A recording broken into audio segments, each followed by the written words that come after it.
Cuman waktu Dika mulai mulai kerasa bahwa di sini rumah ini memang sebenarnya tidak sepenuhnya normal-normal aja, sepenuhnya aman gitu kan. Ternyata temennya itu bukan masuk rumah, melainkan pergi ke warung untuk beli sabun lagi karena kurang.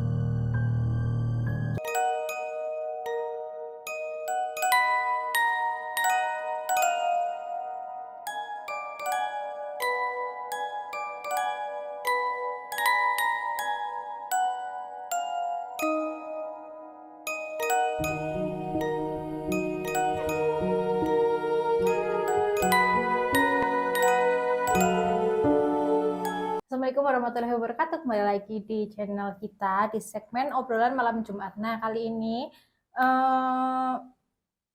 tim kita Mas Reksi ini mau menceritakan kisah tentang temennya ya, namanya Dika. Mas Dika. Karena Mas Dikanya berhalangan untuk datang ke sini ya, tapi Mas Dika udah cerita ke Mas Reksi. Nah, sedikit bocoran nih Mas, awalnya di mana gitu, terus kejadian tahun berapa gitu, kasih sedikit clue-nya. Oke, untuk clue-nya sendiri, tempat ini ada di daerah istimewa. Mana lagi kalau bukan Jogja. Yoi. Terus kebetulan temanku ini Dika itu kuliahnya juga di Jogja dan aku sempat main ke kontrakannya yang diceritakan ini. Gitu. Gitu ya. Nah, ini tahun berapa nih Mas? Tahunnya 2017. Oh, Waktu dia masih semester berapa ya? Masih semester 6, semester 5 gitu. Oke. Nah, buat kalian yang penasaran ceritanya Mas Dika ini seperti apa, kalian wajib tonton sampai akhir. Jangan lupa like, komen, dan subscribe. Teng teng teng teng. Iya, dari intro loh. Ya, itu edit bisa.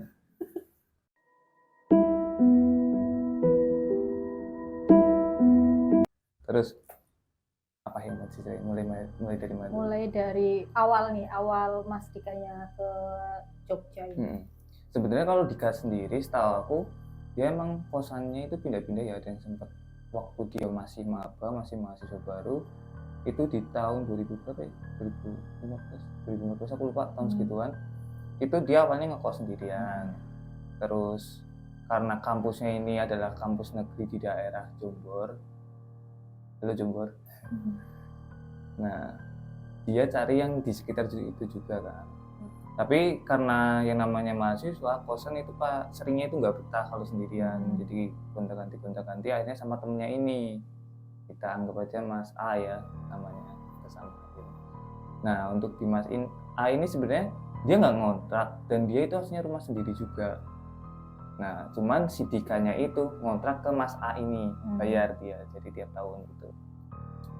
Nah, singkat cerita si Dika udah pindahan ke rumah si Mas A ini.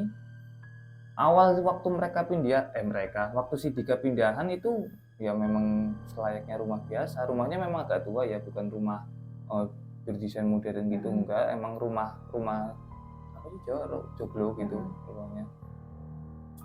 Cuman ya nggak ada keanehan awal-awal di situ, ya nyaman-nyaman aja karena sering ada temen main di situ kan, rame. Markas bocah cowok mainnya di situ, nongkrongan sampai malam. Itu selayaknya rumah biasa.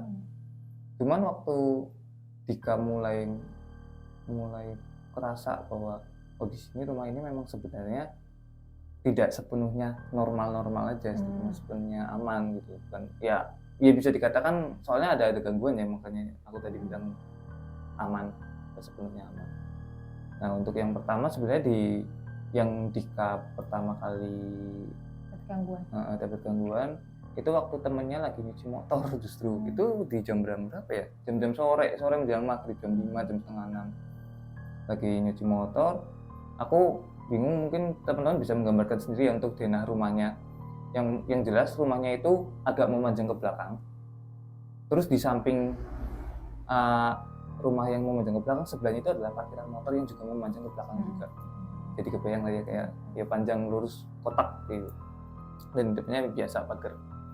Nah, nyuci motornya ada di parkiran motor itu sendiri, di parkiran sebelah rumah itu, yang letaknya persis di depan gudang. jadi posisinya emang agak di belakang. Nah, temennya lagi duduk dan lagi nyuci motor di situ. Dika lagi di posisi rumahnya itu ada 3 pintu, jadi pintu depan, pintu tengah, sama pintu paling belakang yang nyambung sama gudang. Nah, Dika lagi duduk di pintu kedua ini. Karena Dika juga lagi main HP di situ, temennya juga lagi asik naik motor lagi nyuci motor segala macem. Nggak kerasa mereka sempet udah lewat di maghrib.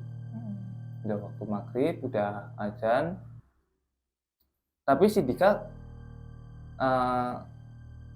melihatnya temennya ini udah masuk ke rumah. Tapi ternyata waktu si Dika lagi asik main HP dan taunya temennya udah masuk ke rumah, ternyata temennya itu bukan masuk ke rumah, melainkan pergi ke warung untuk beli sabun lagi. Cuman waktu Dika lagi asik main HP, aku menggambarkannya, sorry ya guys, aku agak belibet karena yang waktu diceritakan juga cukup rumit keadaannya waktu itu. Soalnya Dika kondisinya memang lagi asik main HP, temennya lagi nyuci motor. Cuman kita tuh nggak ngeliatin temennya, si Dika nggak ngeliatin temennya itu emang benar-benar masuk ke rumah.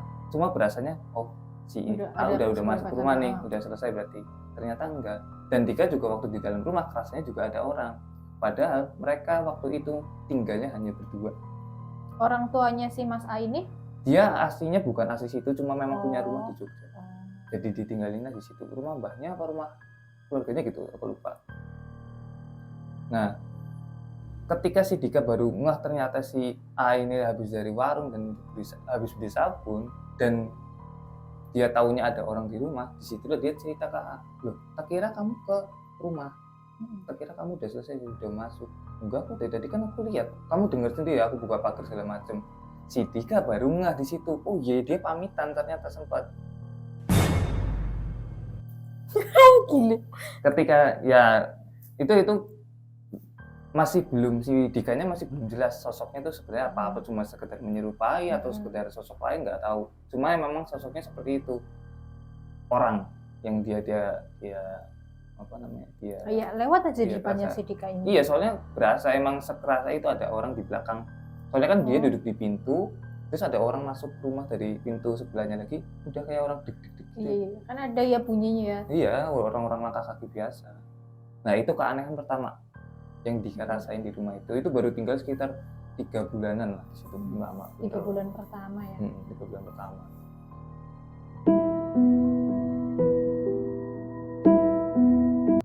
Terus dia cerita lagi untuk kayak di waktu yang berbeda juga. Tepatnya tapi bukan dirasain sama Dika. Jadi kebetulan Dika dan temennya ini, si A ini kan udah termasuk senior di kampusnya. Ada seorang adik tingkatnya waktu itu mau ngembaliin alat ke rumahnya si A ini, karena Mas Dikanya yang punya, jadi ke rumah itu. Si adik tingkat ini datanglah ke rumah itu ngembaliin alat, ketok-ketok lah di situ, ketok-ketok pintu. Keluarlah si temennya Dika, si A ini keluar, hanya terima, Mas aku mau nitip ini untuk Mas Dika gitu. Diterimalah tanpa sepatah kata pun. Taunya si adik tingkat ini, si Mas A ini baru bangun, jadi kayak sadar nggak sadar gitu lah, kayak jadi udah baliklah si adik tingkat ini. Baliknya si adik tingkat ini, baliknya itu ke kampusnya si Dika dan si A ini. Tapi justru yang bikin si adik tingkat ini justru kaget, Dika dan si A ini lagi di kampus juga dan lagi makan di kantin. Tanyalah si adik tingkat ini kan, loh Mas, bukannya kamu tadi di rumah ya, belum mandi, baru bangun? Si A ini bilang, dan kaget juga, loh kan aku ada kelas pagi. Si A ini bilang. Ketika si adik tingkat ini baru tahu bahwa, loh berarti tadi aku ketemu siapa? Tadi kan yang di rumah itu juga Dika sama si A ini doang kan, maksudnya di situ. Yang jadi bingung Dika pun Dika hanya tersenyum di situ, kayak karena dia oh, udah pernah merasakan juga. ternyata yang cukup, maksudnya cukup bisa diungkap, sedikit terungkap ya, bahwa yang ada di sosok di rumah itu adalah sosok yang memang menyerupai yang tinggal di situ, si A ini.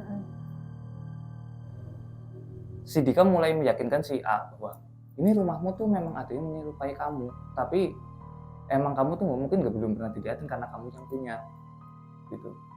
Si A-nya masih, wah aku udah hidup di situ udah dari awal kuliah, nggak ada apa-apa. Si A-nya masih nggak percaya di situ. Cuman yang diyakini sama si A, memang hawanya emang sedikit panas di situ walaupun kita lagi di luar rumah. Tapi yang paling cukup auranya yang berbeda itu di daerah pintu yang paling belakang, dan itu di dekat gudang. Itu memang si A bilang emang kalau di situ emang dari dulu emang kadang-kadang ada suara berisik segala macam, cuma sebenarnya itu aman, gak ada gangguan sama sekali. Nah si Dika ya udah, kalau misalnya si A emang nggak percaya dan memang tidak merasa diganggu, ya udah juga gitu. Tapi yang waktu kejadian di di rumah, waktu Dika habis yang nyuci motor, Dika ini balik lagi ke sana ya, si Dika memang seyakin itu dan cukup penasaran sebenarnya dia itu siapa, dia itu apakah orang sosok yang baru datang atau memang sudah lama, atau dia sifatnya itu mengganggu, jahat, atau ya sekedar singgah di situ. Di situ.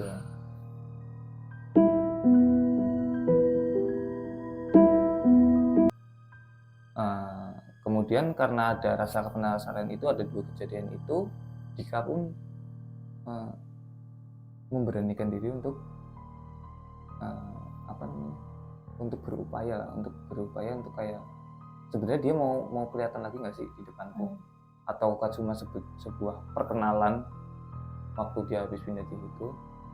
Dia lakuin itu waktu si temennya A lagi keluar rumah. Itu waktu itu katanya sih di jam-jam 11 sampai jam setengah 12 malam. Oh, berarti di rumah itu ada si A, Dika sama temannya satu lagi? Sendiri, berdua. Oh, berdua. Si adik tingkat itu tuh kemarin yang itu cuma ngasih barang iya. doang. Nah yang tinggal di situ si A sama si Dika doang. Udah, si Dika karena tahu si A lagi pergi, Dika memberanikan diri untuk kayak, ini coba nih ada yang mau coba interaksi sama aku atau enggak.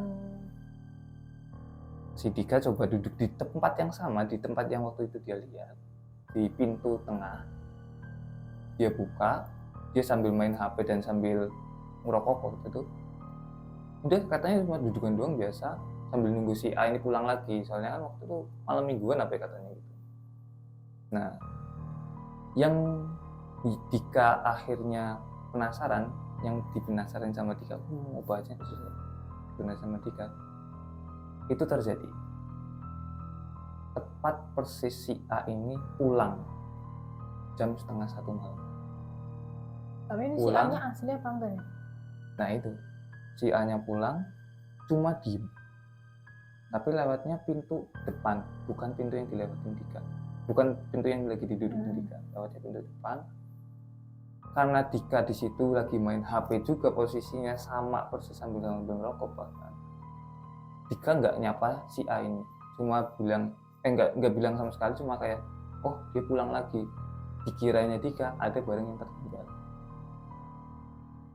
dan dia pun pergi lagi, sosok itu keluar rumah jalan kaki. Padahal si A ini tadi perginya naik kendaraan. Padahal si A nya ini naik kendaraan, naik motor ya, tapi pulang dengan jalan kaki sendiri. Tapi si Dika ini mungkin waktu sosok ini yang menyerupai temennya ini datang belum ngeh kali ya, dia jalan gitu. Iya, cuman ya taunya mungkin motor ditinggal di depan rumah atau di mana, kan nggak kelihatan soalnya kan temboknya agak tinggi katanya. Terus pulang, pergi lagi. Dika pun nggak ada rasa takut apalagi atau rasa kayak itu dia bukan jam, enggak. Dia cuma dengan sangat yakin katanya, yaitu emang temennya dia yang asli, emang ngambil sesuatu yang ketinggalan. Udah, di situ dia masih sambil duduknya dia itu nggak lama dari kejadian itu, tepatnya katanya sih pukul jam berapa ya? Jam setengah satu kalau kata dia, masih belum lewat apa namanya jam 1 lah katanya, jam 12 lebih dikit, tapi udah di setengah satu katanya gitu. Sosok itu masuk ke rumah lagi, terus tanpa si Dika bicara lagi. Tapi Dika tahu kalau itu bukan temennya, karena dia udah sadar bahwa temennya itu naik motor. Dia pulang lagi gitu, tapi lewatnya pintu depan masuk terus, dan nggak ada orang masuk juga. Setelah itu sosok itu lewat di gudang, katanya ada sebuah suara cukup berisik katanya, tapi anak kecil yang kayak apa ya, katanya kata Jika itu kayak suara anak kecil yang kayak berisik, main, agak teriak tapi nggak jelas suaranya apa. Suaranya kayak ngomong apa kayak gitu lah. Tapi itu dia yakin banget kalau itu anak kecil. Dia mulai timbul kayak, wih, ini beneran nih, kayak yang aku mau tahu ternyata emang dikasih tahu. Dia akhirnya ngecek langsung ke pintu gudang dan ketok-ketok, dan itu langsung suara langsung diam. Berarti ini Mas Dika ini si Mas A ini yang ada suara anak kecil itu Mas A pulang yang kedua ya? Pulang yang kedua. Yang sosok Mas A ini. Ini pulang kedua. Cuma si Mas A ini emang sosoknya itu nggak masuk ke rumah, nggak ada bunyi kayak sebelumnya kayak bunyi orang jalan. Ya orang jalan gitu. Cuman kayak yaudah dari pagar langsung ke teras, udah nggak ada, langsung nggak ada. Dan langsung ada suara dari gudang. Setelah di gudang dia ketok, dan akhirnya Dika pun kayak mungkin merasa takut di situ ya. Dia bilangnya kayak aku nggak enak sih rasanya, dan akhirnya dia telepon ke temennya si A ini, kayak tanya untuk kamu pulang jam berapa. Setelah si A ditelepon Dika kayak gitu, kondisinya kayak gitu, si A pulang nggak lama dari itu. Beneran A yang pulang bawa motor. Terus dia tanya ada apa sih, terus si Dika akhirnya jelasin, tadi tuh aku lihat kamu bolak-balik. Yang pertama, si A langsung bilang, aku nggak balik sama sekali. Aku berangkat langsung ke tempat temennya, katanya bilangnya gitu. Nah si Dika itu jelasin kejadian yang sebelumnya, yang 2 kali yang diem doang, yang masuk rumah, terus pergi lagi, terus datang lagi, terus hilang. Si A-nya tambah kayak, masa sih kok nggak percaya, tetap nggak percayanya dia. Terus dia jelasin lagi, Dika jelasin bahwa di gudang memang ada suara anak kecil. Terus bareng-bareng lah mereka ngecek di gudang itu. Emang gudangnya itu dikunci, yang punya kuncinya itu adalah si A ini. Masuklah mereka. Ketika mereka masuk, yang justru bikin mereka kaget adalah di ruangan itu sangat panas banget katanya. Kayak bener-bener kamu masak air dan itunya ditutup, lancnya ditutup, terus dibuka, kayak hawa uapnya itu kayak keluar semua, dan itu persis kayak buka gudang, pintu gudang langsung keluar semua. Di situ A baru ngaku lah ketika, oh sorry ya Dik, ternyata memang sudah segininya. Yang jadi rahasianya si A ternyata. Si A ternyata memang sepenuhnya percaya, memang semua itu ada. Cuman untuk menjaga Dika agar tidak takut, dia bilang nggak ada, nggak percaya, ini segala macam. Mungkin si A juga menutupi biar Dikanya ini nggak pergi dari rumahnya dia, biar buat nemenin dia. Akhirnya dia bilang ke Dika jujur, dia minta maaf juga kayak, ya sebenarnya kalau di rumah ini memang ada beberapa sosok, bahkan bukan cuma 2 sosok ini yang menyerupai, memang ada, dan dia memang sudah lama di rumah ini. Yang anak kecil pun ada, dan ada satu sosok lagi yang ada di sumur. Di sebelah gudang itu persis ada sumur. Kalau di sumur itu Mas Dikanya ini pernah nggak dinampakin apa digangguin sama sosoknya? Untuk di sumurnya si Dikanya malah justru belum pernah diganggu, diajak interaksi pun nggak pernah. Cuman karena si temennya itu bilang, jadi Dika lebih tahu dan kayak oh ternyata di sumur malah ada lagi apa, dia bilang gitu. Akhirnya si A itu udah wis kebanjur bilang kan, udah terlanjur jelasin semuanya. Dia bilang ya di situ memang ada sosok nenek-nenek yang memang sudah lama juga. Ketiganya memang sudah lama dan si A mungkin bingung juga untuk jelasinnya, kayak nggak mungkin untuk diusir juga karena dia udah lama, terus dia juga malah hitungannya baru untuk tinggal di rumah itu.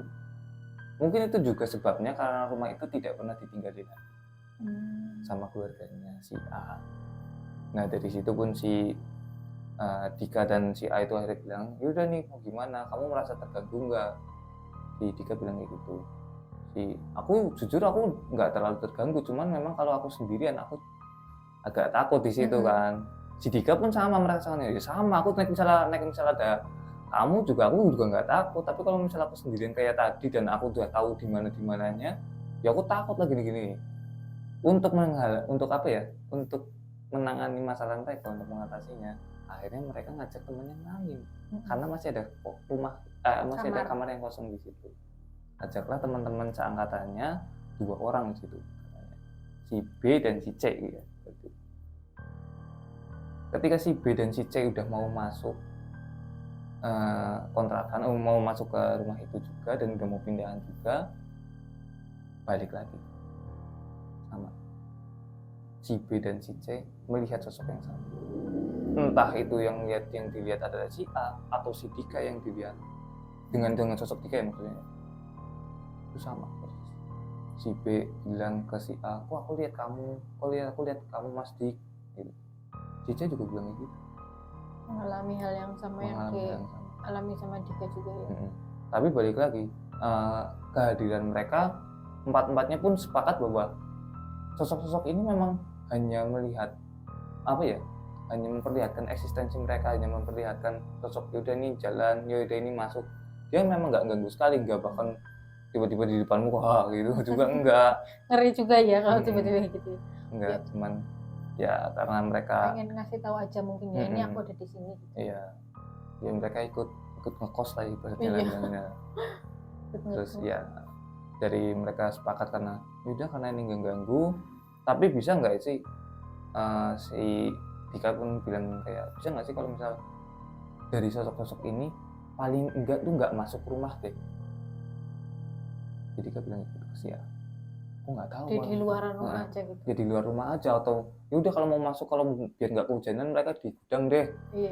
Itu jangan masuk rumah lah, ya batas di teras depan. Jangan masuk ke ruang TV, masuk ke kamar, bahkan di jauh itu jangan sampai. Itu kira-kira bisa nggak ya? Akhirnya si A itu bilanglah ke budenya waktu itu, bilang ke budenya bahwa bilang, bude ini ada yang bisa ini nggak ngurusin ini. Saya bilang gitu, si bude bilang bisa kok katanya, tapi diurusnya sama warga sekitar, ada pas apa gitu, aku lupa. Ada orang-orang daerah situ yang memang punya keahlian untuk berkomunikasi dengan sosok ini, yang diduakan. Terus dia bilang, intinya si Dika dan teman-temannya bilang, iya Pak, saya minta untuk jangan sampai masuk rumah aja, yang kalau mau di teras, kalau mau di gudang terserah, yang penting jangan masuk rumah. Dan akhirnya setelah ada negosiasi dari si bapak-bapak ini dengan sosok-sosok yang di rumah itu, akhirnya mereka semua mau. Gimana tuh Mas jadinya Mas? Di tempatnya di gudang semua. Gila. Sebenarnya kalau misalnya mau masuk rumah cuman nggak menampakkan hal-hal yang menyerupai gitu, sebenarnya nggak apa-apa juga ya. Sebenarnya nggak apa-apa. Cuman ya untuk orang kagetannya tetap kaget aja kan. Dia, ini siapa? Apalagi lagi di rumah sendiri, itu yang kadang-kadang kan kasihan gitu. Gitu cuman.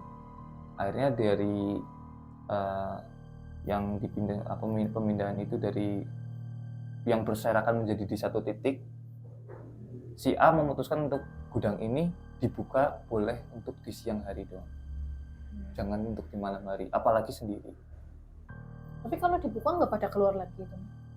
Aku nggak tahu, cuma kalau si bapak-bapak itu sih bilangnya kalau udah kalau di situ aja katanya, nggak keluar, nggak dikunci ya. Iya, nggak sampai keluar di jendela saya kan nggak mungkin. Terus kaget juga kan.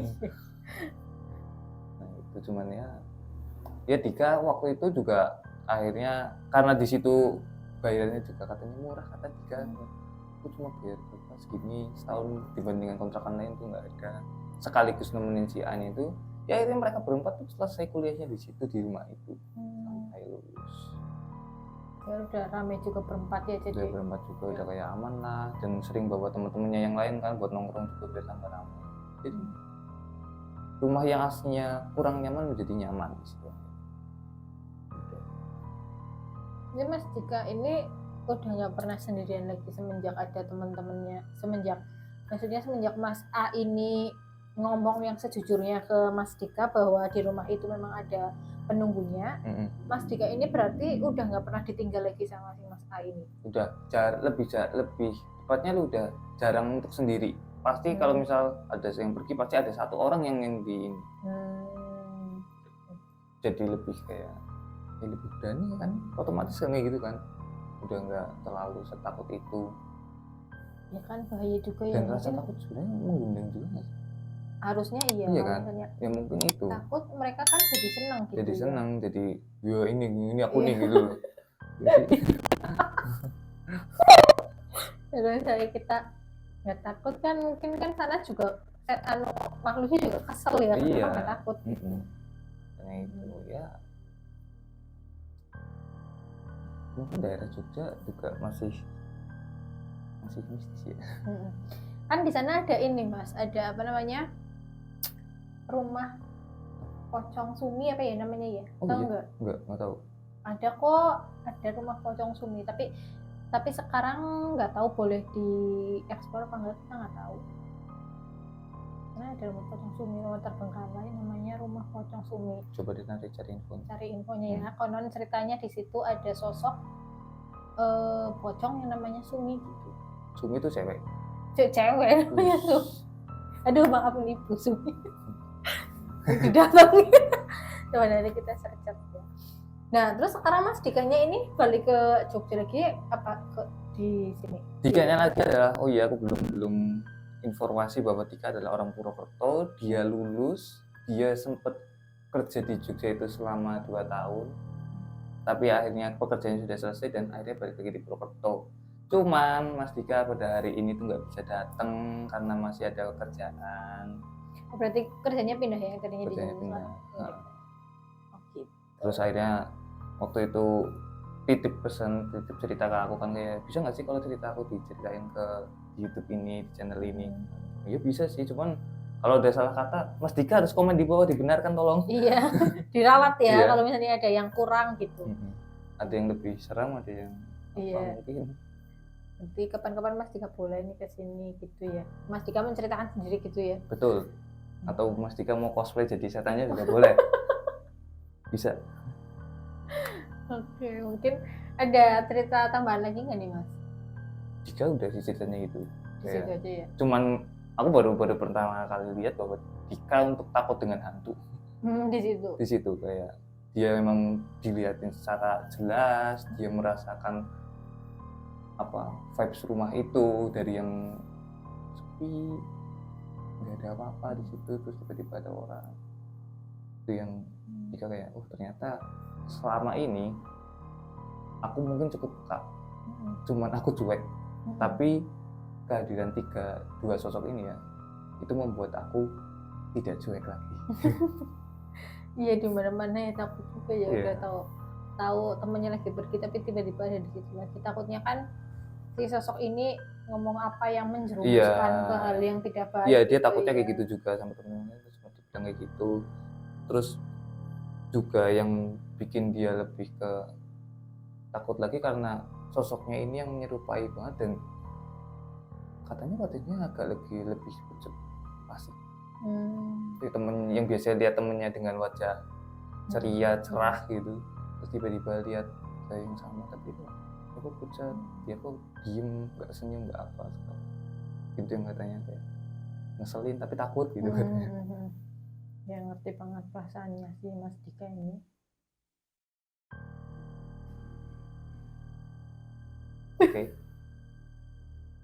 Mungkin kalau kita ada waktu ya, karena aku pernah main ke sana sekali dan aku masih tahu lah alamatnya. Mungkin kita bisa ke sana, bisa main ke tempatnya Mas A, karena aku juga kenal Mas A-nya juga. Oh, tapi Mas A masih tinggal di rumah itu? Mas A-nya masih di sana. Oh, masih di sana? Masih di sana, masih kerja di Jogja sekarang. Sendirian? Wow. Wow. Sekali Mas A memang. Luar biasa loh Mas A ini. Ya, itu ceritanya dari Mas Dika dari Jogja. Kapan-kapan kita ke sana ya kalau ini apa? Ya kita sekalian tur penelusuran aja. Oh iya, benar di segmen penelusuran ya. Tapi kan masih dipakai juga rumahnya, nggak enak juga kan gitu. Apa kita kan main doang. Iya sih, main. Nanti kita lihat. Main celangkung gimana? Jangan deh. Jangan. Saya nggak ikut. Coba ini kasih challenge buat kita penelusuran minggu ini ya, karena aku bingung nih minggu ini mau penelusuran gimana Mas buat segmen nanti penelusuran. Oh ya udah ini semua ya.